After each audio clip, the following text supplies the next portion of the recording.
Bismillahirrahmanirrahim. Assalamu alaikum students. Hope you are well and good. Today we will discuss about stomata.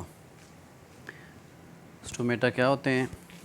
Structure of stomata, opening and closing of stomata, mechanism of stomata, and what are the factors affecting stomatal movement. तो सबसे पहले हम देखेंगे कि stomata क्या होते हैं. Stomata are pore in a plant's skin through which water and gases are exchanged the plant and the atmosphere. ये प्लांट्स की जो अपर सरफेस है या जो एपिडर्मल लेयर है उसमें कुछ सुराख मौजूद होते हैं जिनके ज़रिए गैसेस एक्सचेंज होता है. उनको स्टोमेटा का नाम दिया जाता है. उनकी डायग्राम इमेज भी दिखाई गई है. अगर हम स्ट्रक्चर ऑफ स्टोमेटा की बात करें, each stomata in surrounded by a pair of kidney shape. तो हर स्टोमेटा के गिर्द एक गार्ड सेल्स मौजूद होते हैं जो कि किडनी शेप्ड होते हैं. Each guard cells is a modified epidermal cells. और ये एपिडर्मल सेल्स की ही मॉडिफिकेशन होती है.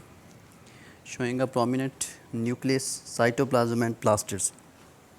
The wall of the guard cell is differentially thickened. The inner wall of each guard cells facing the stomata is concave and is thick rigid.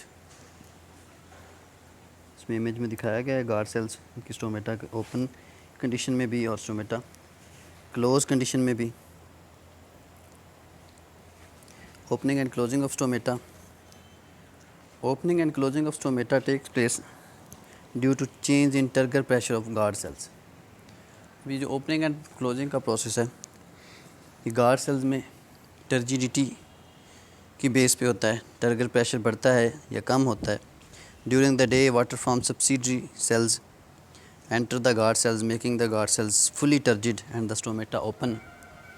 During night time water from guard cells enters the subsidiary cells and as a result the guard cells become flexed due to decrease in turgor pressure and the stomata close.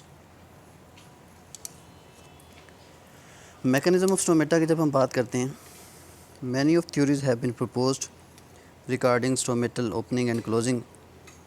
some important theories जो हैं theories of photosynthesis in guard cells, starch sugar interconversion theory है, theory of glycolate metabolism है, active potassium transport ion concept है. तो अगर हम active potassium transport ion concept की बात करें, the concept of potassium ion transport was given by Fujino. It was supported and elaborated by Levitt and Raschke in 1975. It was appears to be an active mechanism which needs ATP. अगर हम उसके mechanism को explain करें, opening of stomata during daytime in presence of light, closing of stomata in absence of light, role of plant hormones in stomatal movements.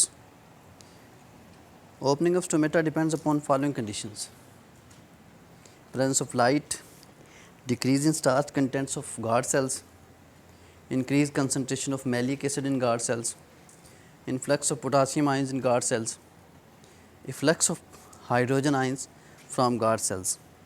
कि potassium ions का अंदर जाना, hydrogen ions का बाहर आना. इसी तरह intake of chloride ions by guard cell, low carbon dioxide concentration in and around guard cells, high pH, high TP turgor pressure in guard cells due to endosmosis. Closing of stomata in absence of light. Closing of stomata depends on following factors, following conditions. कि एक तो light absent है तो stomata close हो जाते हैं. Malic acid की concentration decrease हो जाती है. Efflux of potassium ions, acidic medium of the cell sap in guard cells, loss of chloride ions from guard cells. तो ये वो कंडीशंस हैं. इसी तरह increase carbon dioxide concentration in and around the guard cells, presence of plant growth inhibiting hormones, abscisic acid. Next कुछ factors हैं जो stomata की ओपनिंग एंड क्लोजिंग पे अफेक्ट करते हैं, जैसे कि लाइट है, टेम्परेचर है, इसी तरह पोटासियम क्लोराइड है, ऑर्गेनिक एसिड है, कार्बन डाइऑक्साइड कंसनट्रेशन है, वाटर है, एब्सिसिक एसिड है। Conclusions: we know that stomata is a pore in plant skin and usually it is limited on the lower side of the leaves. In monocot seeds, the stomata are equally distributed on all sides, and in aquatic plants, stomata are present on the upper surface. तो ये थे कुछ basic points stomatal opening and closing के बारे में, जिसमें हमने देखा कि स्टोमेटा क्या है, स्ट्रक्चर ऑफ स्टोमेटा क्या है, opening and closing of stomata, opening पे कौन कौन से फैक्टर्स अफेक्ट करते हैं और उसकी क्लोजिंग पे कौन कौन से फैक्टर्स अफेक्ट करते हैं। तो नेक्स्ट लेक्चर में हम इंशाल्लाह ट्राइकोम्स के बारे में पढ़ेंगे। तब तक के लिए अल्लाह हाफ़िज़।